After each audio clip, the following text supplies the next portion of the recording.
নমস্কার বন্ধুরা, কেমন আছেন সবাই? পাপিয়াস কিউলিনারি আর্টের আরেকটি নতুন ভিডিওতে আপনাদের সবাইকে স্বাগতম। আজকে আমি রান্না করব মাছের মাথার লেজ দিয়ে সবজি দিয়ে। এখানে সবজি বলতে আমি নিয়েছি গাজর, আলু, সিম, মিষ্টি কুমড়ার পাতা আর ডাঁটা। আর মিষ্টি কুমড়ার এই পাতা আর ডাঁটা খেতে আমার কাছে ভীষণ ভালো লাগে। এবার সব কিছু কেটে ধুয়ে আমি রেডি করে নিয়েছি। নুন হলুদ মাখিয়ে আমি মাছের লেজ আর মাথাগুলোকেও ভেজে নিচ্ছি। আর মাছের মাথাটা আমি একটু লেজ আর মাথাটা আমি একটু কড়া করে ভেজে নেব, কারণ ইলিশ মাছে প্রচণ্ড কাঁটা থাকে। অবশ্য শুধু মাছটা হালকা করে ভেজেও এই সবজিটা রান্না করা যায়, তবে আজকে আমি লেজ আর মাথা দিয়ে এই রান্নাটা করছি।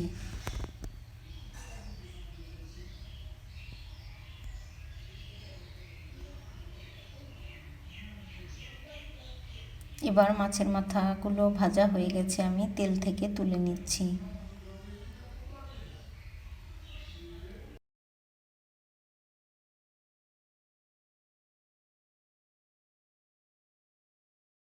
মাছের মাথা আর লেজ আমি খুব কড়া করে ভেজে নিয়েছি। এবার একটা কড়াই বসিয়ে দিলাম, আর কড়াইতে দিয়ে দিলাম আমি সরিষার তেল। দিয়ে দিচ্ছি একটু কালো জিরে ফোড়ন। কালো জিরে ফোড়নে এই রান্নাটা ভীষণ মজার হয়। এবার আমি আগে থেকে কেটে ধুয়ে রাখা সবজিগুলো দিয়ে দিচ্ছি। ছিম, লাউয়ের ডাঁটা, গাজর, আলু এগুলো সব দিয়ে একটু নেড়ে চেড়ে নিব। এবার দিয়ে দিলাম স্বাদ মতো লবণ, দিয়ে দিলাম হলুদ গুঁড়ো আর খুব সামান্য মরিচ গুঁড়ো। তবে আর এখানে একটু জিরে গুঁড়ো আমি দিয়েছি, তবে খুব মশলা আমি এখানে দিইনি। আসলে পাতলা পাতলা একটু ঝোলের মতো করে একটু রান্না করব।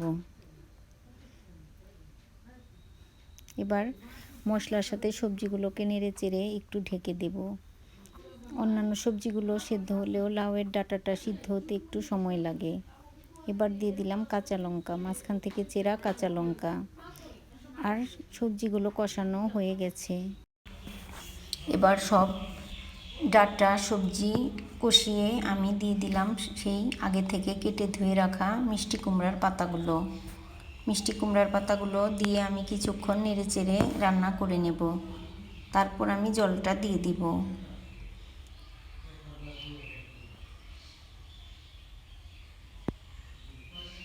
এবার আর একটু সময় আমি ঢেকে তারপর পরিমাণ মতো জল দিয়ে দিব। আসলে মিষ্টি কুমড়ার ডাঁটাগুলো একটু শক্ত, এজন্যই আমি দুইবার ঢেকে দিয়েছি। ঢেকে দিলে সবজিটা তাড়াতাড়ি সেদ্ধ হয়। অন্যান্য সবজি তাড়াতাড়ি গিয়েছে, তবে মিষ্টি কুমড়ার ডাঁটাটা সেদ্ধ হতে একটু সময় লাগে। এবার আমি দিয়ে দিলাম পরিমাণ মতো জল।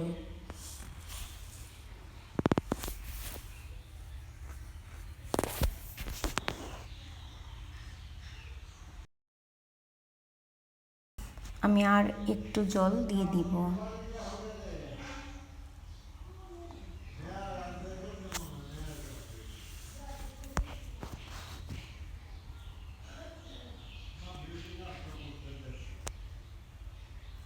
এবার জল দিয়ে আমি সবজিগুলোকে একটু নেড়ে চেড়ে তারপর ঢেকে রান্নাটা করে নেব।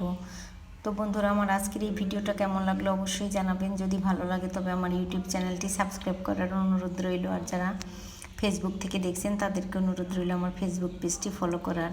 এবার আমি আগে থেকে ভেজে রাখা মাছের কাঁটাগুলো দিয়ে দিলাম। কাঁটা বলতে এখানে মাছের লেজ আর মাথাগুলোই আমি দিয়ে দিয়েছি। আসলে অনেকে আছেন সবজি শুধু শুধু খেতে পছন্দ করেন না, তারা এইভাবে মাছের কাঁটা, লেজ অথবা মাছ দিয়েও সবজি রান্না করে খেয়ে দেখবেন, আপনাদেরও আশা করি ভালো লাগবে। আর ইলিশ মাছের যে স্মেল, তাতে এই সবজিটা অনেকটা টেস্ট বেড়ে যায়। এই জন্য খেতেও ভীষণ ভালো লাগে। ইলিশ মাছ দিয়ে যা রান্না করি না কেন, তাই খেতেই ভালো লাগে। এবার গাজর, আলু, সিম সব সবজি সেদ্ধ হয়ে গেছে, লাউয়ের ডাঁটাটাও সেদ্ধ হয়ে গিয়েছে। আর আমার রান্নাটাও প্রায় শেষ, আমি চুলাটা এবার বন্ধ করে দেব। তো বন্ধুরা, আজ এ পর্যন্তই, দেখা হবে নতুন কোনো ভিডিওতে। সে পর্যন্ত সবাই সুস্থ থাকবেন, ভালো থাকবেন।